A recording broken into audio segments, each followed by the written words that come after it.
All right, welcome everybody. We got a great seminar today. We're going to talk about football recruiting. Now, today's seminar is going to be explosive. I want to make sure if we have people in the chat that you can ask questions anywhere you are about football recruiting. It's important to understand this process. And today, with transfer portals, with everything in high school recruiting, where high school recruits have been somewhat minimized in the recruiting process, we're going to go into depth into helping you to understand a little bit more about the football recruiting process in 2024. This recruiting process is different than anything you've seen even just 2 years ago. With the transfer portal, NIL, and the emphasis on winning now and the coaches being fired more readily, the recruiting process has changed dramatically. So it's important to make sure that you understand everything you need to understand with respect to the recruiting process. Now, I just want to make sure everybody can hear me. You're welcome to get into the chat and ask any questions. Glad to answer it. Hopefully you all can hear me very well. And we go through. My name is Coach Schuman. I am the owner, founder of NUC Sports, which we started way back in 2005, running showcases and camps, originally one event, but around the country. And our objective was to help athletes get recruited. From the time we started doing that to now, so many things have changed. I've also been a high school football coach for 20 years. I played Division I football at the University of Connecticut. I was a scholarship athlete. I was an elite top-tier athlete out of high school. I've coached for a long time. I've coached, and I've also been an NFL agent for 6 years. I was an NFL agent where we placed dozens of players into NFL camps and had multiple players sign multi-million-dollar contracts with the NFL. So this is an important thing to understand from a recruiting standpoint, that a lot of the things that you think you know about recruiting, or you have heard maybe from a neighbor or someone that's gone through it, just in recent time period, has completely changed, and you have to understand what is going on now in the recruiting process. If you don't understand it, you will be left out in the cold. And we have a program that we work with athletes that I'll give you the opportunity to become a part of later. You can see it in the bottom of my bio here, our D1 promo, but we also do it for transfer athletes as well. And then we even have an emergency program for 2024 athletes. But this is important to understand, that if you don't know what's going on in the football recruiting process standpoint right now, whether it's high school, whether you're in the transfer portal, or you're a younger athlete, underclassmen 2027, 2028, even 2029, 2026, and then 2025 athletes on the verge. So many of you have been left in the dark and don't understand the process. I am going to unveil and make sure you understand all the important things that are necessary from a recruiting process standpoint. So make sure you get pencils, pens, whatever you need to write down to understand it, because I'm not posting any kind of boring PowerPoint. I'm going to talk to you directly to make sure you understand this in a timely and an important manner, so you know what's going on. If you don't know what's going on in the recruiting process right now, you will be left in the dust. So let's start from the very beginning. Okay, for many years, high school football recruiting was the key component for college coaches going out and recruiting players. That was how I got recruited. That was how the vast majority, up until a few years ago with the transfer portal, almost everybody got recruited through high school. Okay, and that was the key element for getting recruited through the high school recruiting process. Working with the high school football coach, working with possibly some outside parties, and then also making sure that we understand where they are from a transcript standpoint. That part has radically changed, and I'll touch on it a little bit different. But even more so than the high school football radically changed, the JUCO and junior college area has changed even more dramatically because of the transfer portal. So let's understand what's going on and what's needed now today, and why has this changed a movement away from high school football recruiting, a movement even farther away for athletes that are JUCO athletes being able to get recruited, and what happens with the transfer portal and NIL. Okay, first and foremost, I don't know why I have this. There we go. All right, first and foremost, let's understand the thing that has changed everything in recruiting, and that is called the transfer portal. The transfer portal is essentially an avenue for current college athletes to go in and have a one-time transfer without any penalties, okay? The ability to transfer to another school. Okay, they don't have to sit out. They could stay at the same level. They could stay at the same conference. They can move up. That's what's going on in the transfer process. That's what the transfer portal essentially is. Okay, now the transfer portal itself is a critical key component because it is actually a portal with listing of all the athletes that are available to be recruited by a college coach, all levels. Now, the important part about the transfer portal that is really, really mysterious to athletes is how do they get picked up from the transfer portal? Why do athletes get picked up in the transfer portal? And what college coaches are looking for in a transfer portal? We'll talk about that in a little bit, but transfer portal is the single biggest thing that has changed recruiting, okay? The second thing is NIL, which is name, image, and likeness.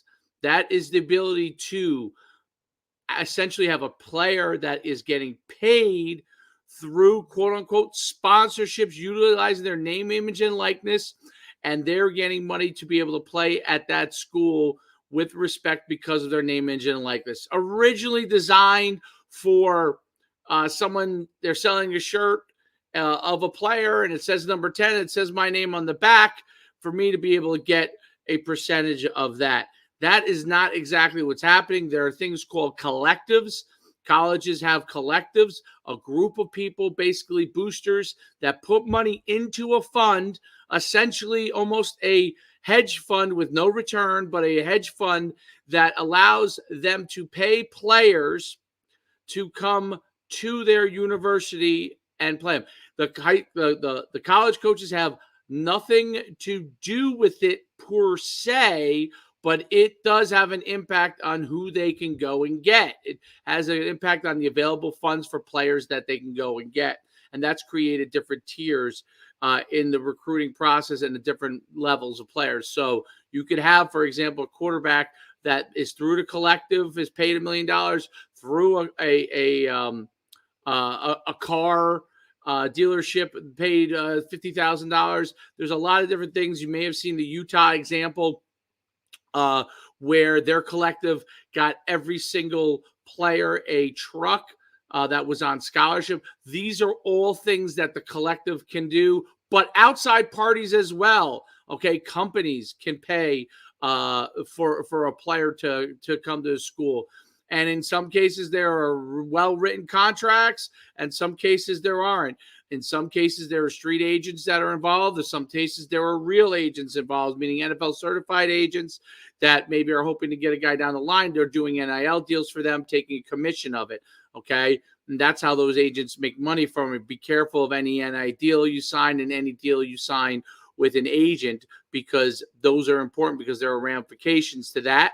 And you want everything in concrete, in set in stone, in writing, in order to do NIL deals. So do not do anything without that.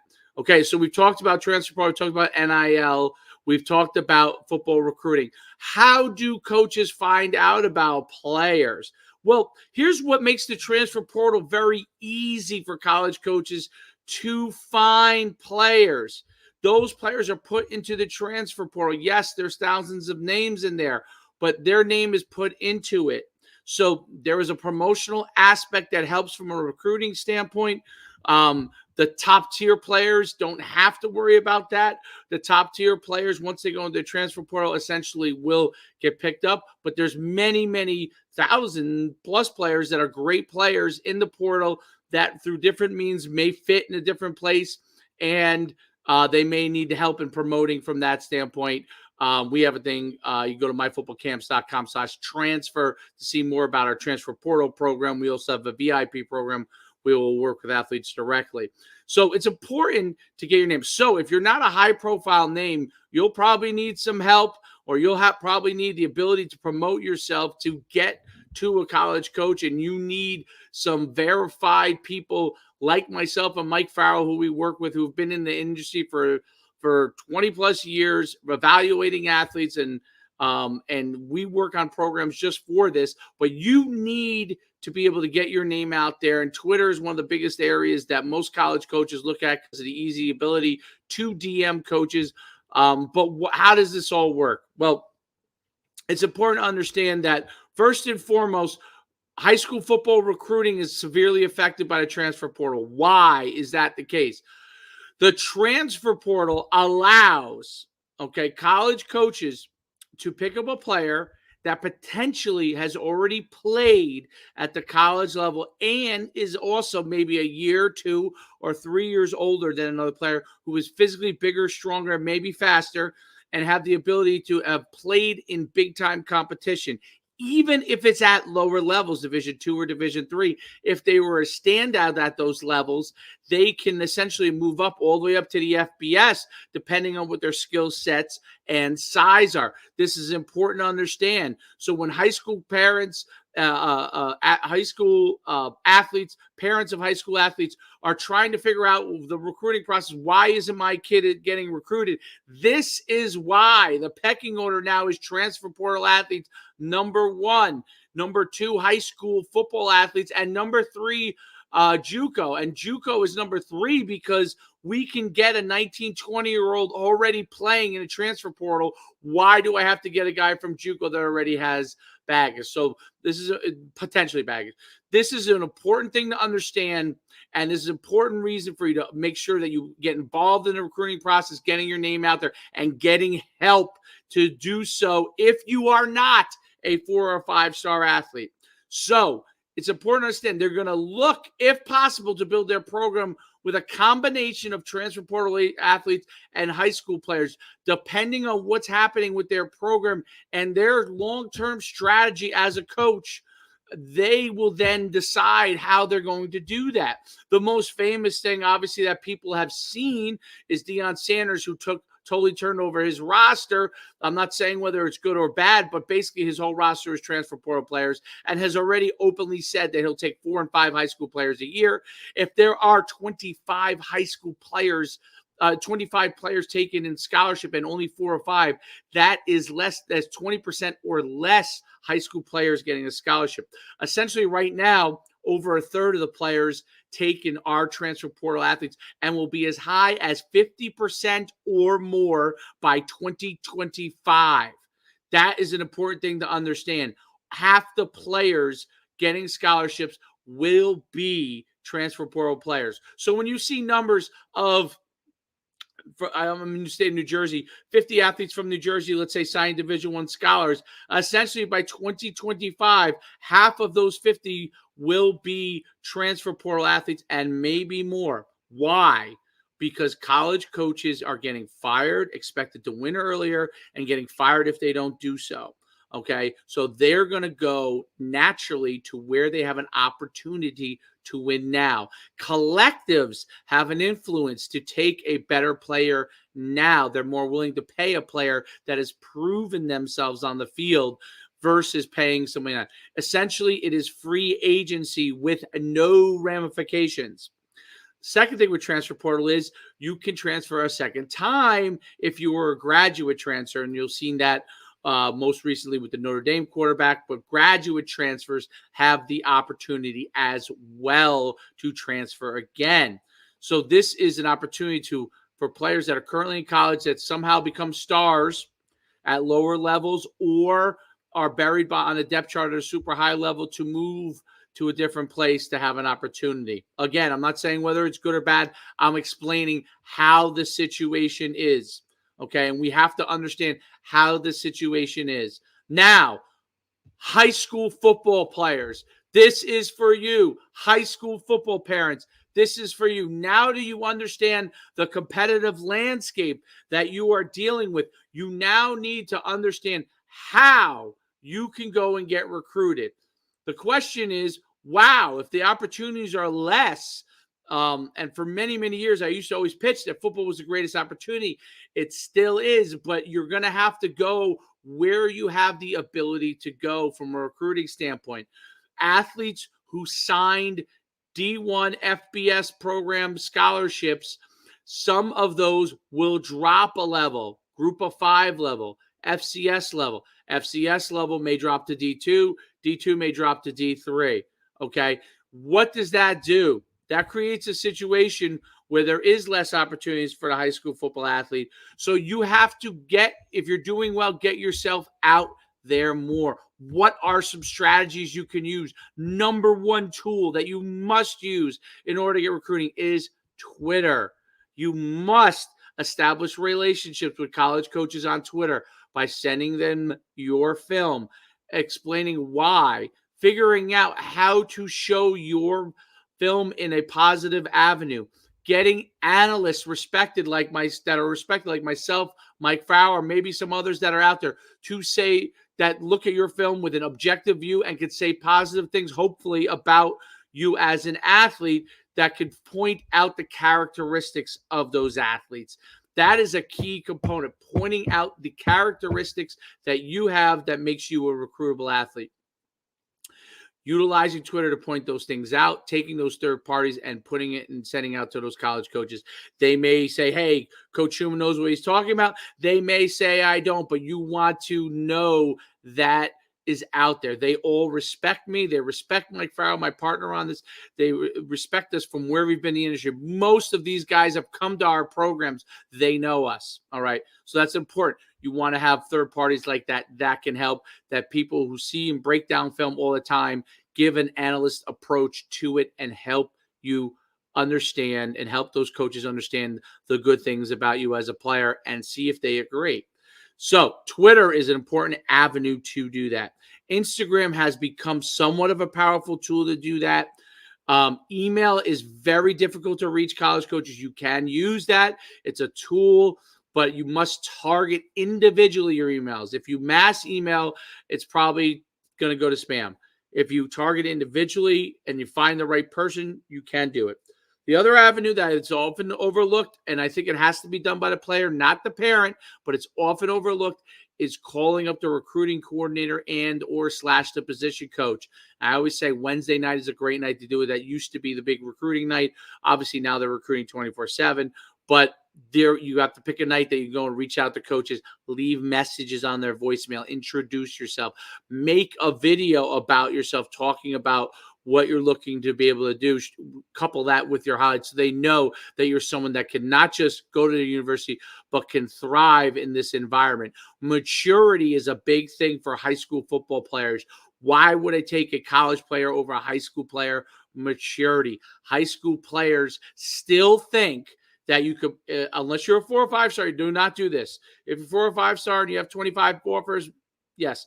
High school athletes still think they can put all the hats out, choose one hat, and think college coaches are going to be happy. They'll just take a transfer portal prospect who gets an offer, makes a decision, and goes. As a high school player, you have to become much more mature in the process. You have to understand what you need to do in order to get recruited. So reaching out is a good thing. Going to junior days and meeting college coaches is a big deal for high school recruits. Going on campus and working out for them. You can't choose a million schools, but you got to choose schools that are interested in you. 4 or 5 schools that are interested in you. Go to those places. You must go to showcases and camps, as many as you can. I used to say, hey, choose a few. You got to get to as many as you can. If you can play 7-on-7, and if your high school coaches don't think that's a good thing, that is a mistake. You have to be involved with higher level competition that shows your level of maturity, okay? And stats at a high school level are not that important. At the transfer portal level, your production is very important. Okay. And I recently went through this.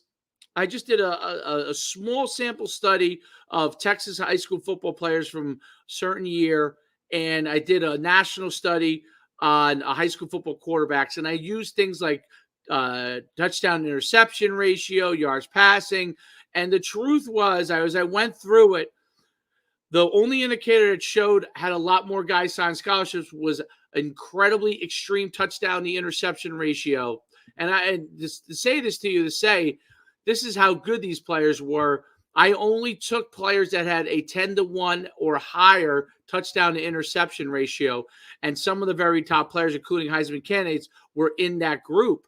Now, when we're talking 10-1, we're talking if you throw 20 touchdown passes, you only have 2 interceptions.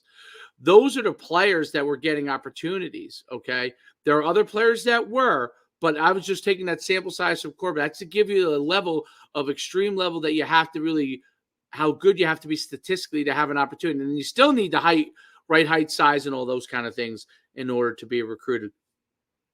Speed is an essential thing. You have to be able to run like the college guys run in order to be able to be recruited in all positions now. Positions like tackle, which are at a premium, left tackle, right tackle. The defensive ends are so fast coming off the edge. You cannot be an over obese lineman. You've got to be able to quick. Now, guards are different, but left tackles and right tackles, you got to be tall, you got to be long, and you've got to be fast. All right. Essentially a tight end that's outgrown themselves. You've got to understand what's needed for your position. You have to be able to reach out to coaches, develop relationships, and you have to have third parties that are verifiable. Third parties are becoming more and more important. Not just third parties like myself, but there are different agency groups that send information to college coaches that will say these players are ranked X, Y, and Z. Okay, so it's important to understand that and be able to get that information into those hands, okay? You have to build relationships. You have to have relationships with people who have relationships to be able to get that information in the hands of people that can evaluate you, all right? No one can tell anybody to take a player, but you want to be able to get evaluated in front of other people. That's an important part of the recruiting process. So we talked about Twitter. We talked about transfer portal. Talked about NIL.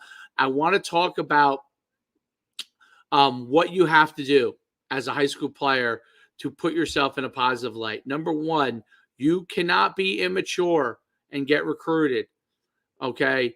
I'm not saying you can't be a kid. I'm saying you cannot be immature unless you are a top tier 4 or 5 star, okay? And even those guys have lost scholarship offers. Number two, you have to make a commitment to a school relatively early if you get offers because they can go away.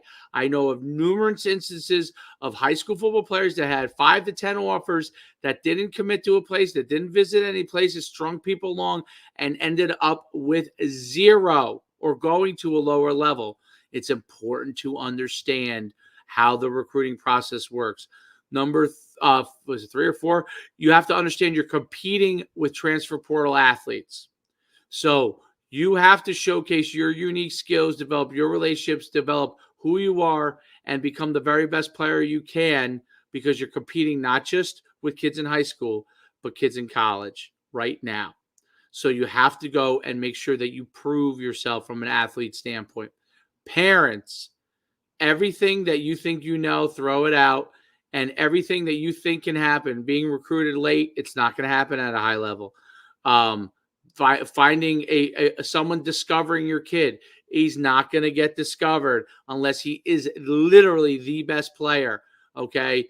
He is not going to get discovered. You have to be actively working to help him get discovered and work with people that can do that. You can check out myfootballcamps.com/D1 promo if you're interested in that. That is ways to be able to get yourself out there and get recruited. We also have a VIP program. If you're interested in that, you have to DM me. You have to qualify for that in order for us to work with you.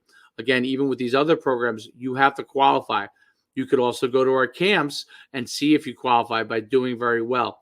Number 4, listen, high school camps, college coaches, other than maybe D3 coaches or low-level D2 or NAI, they're not coming to a showcase or camp, okay?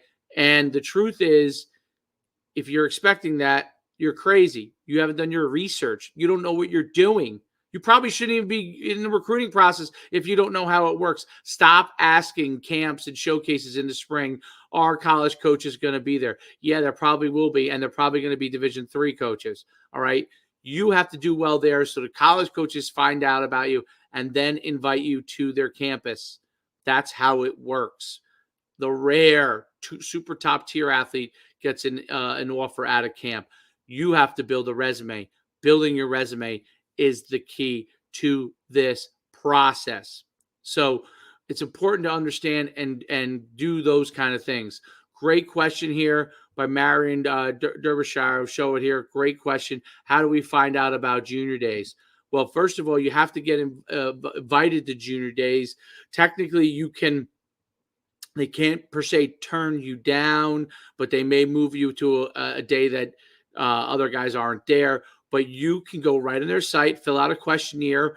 You have to start to get recruited by them in order to go to junior days. You could reach out to the program, their recruiting coordinator, find out when those days are, send your film to them, and see if they will invite you. I would work with people like myself and Mike Farrell to help you get your name out there. If they don't know who you are, it's going to be hard to get invited to junior days. You could have your high school coach reach out on your behalf as well if you play for a 7-on-7 program, or you have a third party, they could reach out as well, okay? But you can do it and send your film, develop a relationship on Twitter, go to their college camps. Those are all part of getting invited to junior days and part of that process. Please feel free to ask any more questions on here because we want to make sure that you are fully informed as we get to the end of this process. Please ask any questions you have about the recruiting process in the chat. I will post it and then answer that question for you. It is critical that you know what you are doing. Finally, parents, money. This has been a thing that I often get. I don't have money, okay? Or someone says that they don't want to pay for something. They're looking for an NIL deal. Until you've been a 4 or 5-star multiple athlete, high level in a certain position, you're not getting a high level NIL deal. And it's important to understand that an NIL deal is the initial money is going to go to the very best, most important players deemed at the school, okay? Quarterback, maybe receiver, some of those other positions. All right, so you're not going to get huge NIL deals unless you're in those positions. These deals where you get 10% commission, I see these all the time. Like, you can call yourself getting an NIL deal, but it's not an NIL deal. That's just someone leveraging you. You got an affiliate there, and you got to still promote it. So it's important to understand that. Now, and thank you very much, Ernest. I'm glad that you enjoy to save this live. Make sure you save this, listen to it when you get an opportunity, because subscribe, you can really get the information you need from a recruiting process standpoint. Okay, great question coming in here. How can I be seen as a freshman started by colleges? Again, we talked about this earlier. You have to reach out to them on Twitter.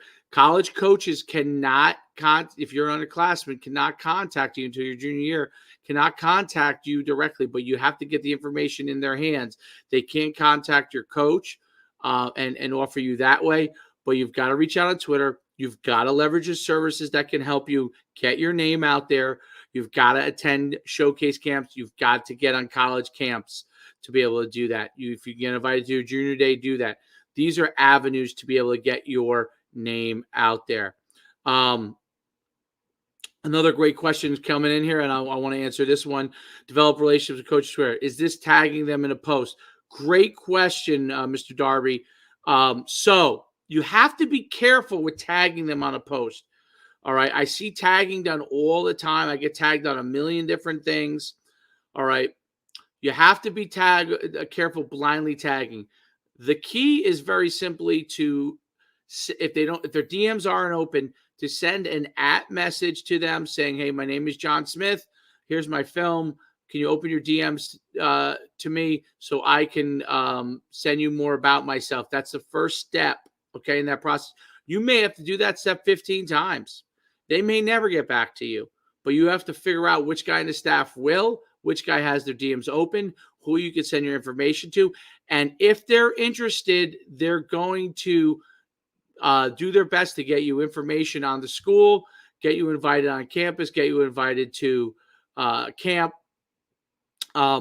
And they may communicate with your coach. That'll show real level of interest. You may get handwritten letters if it's real level of interest, or they may contact a third party that you work with, which happens often.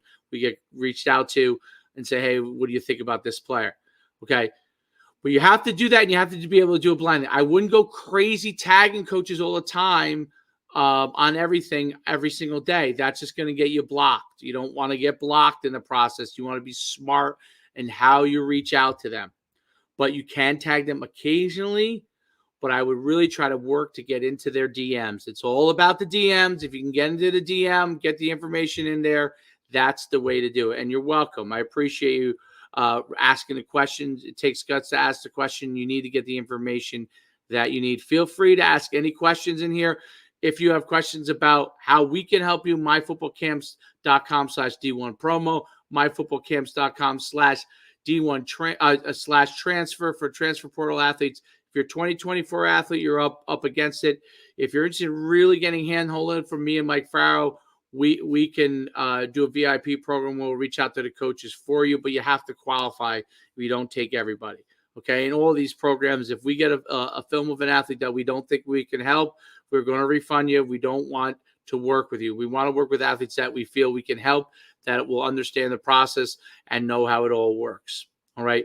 The algorithms of social media, the better you do social media with your, how well you do it at camp, people you follow, how you get your information out there, how you put your film out there, having your Twitter up to date. That's important, because when coaches look at it, they get a quick glance at everything and see what you have in there. And then you move up in their algorithm. People who you follow, like myself, or people that are influencers in that industry, are important, because a lot of college coaches follow us. You'll then be able to move up with your film in their algorithm. I hope this information was helpful. Go to myfootballcamps.com/D1 promo. It's right down here in the bottom, and we'll be glad to help you. Hopefully, those of you who were on this webinar, I hope this information was helpful for you. Solid 30 minutes of information that you can't get anywhere. My name is Coach Schuman. I'm at Coach Schuman, and we look forward to seeing you soon. Okay. Please feel free to reach out to me, and I will answer any questions you have.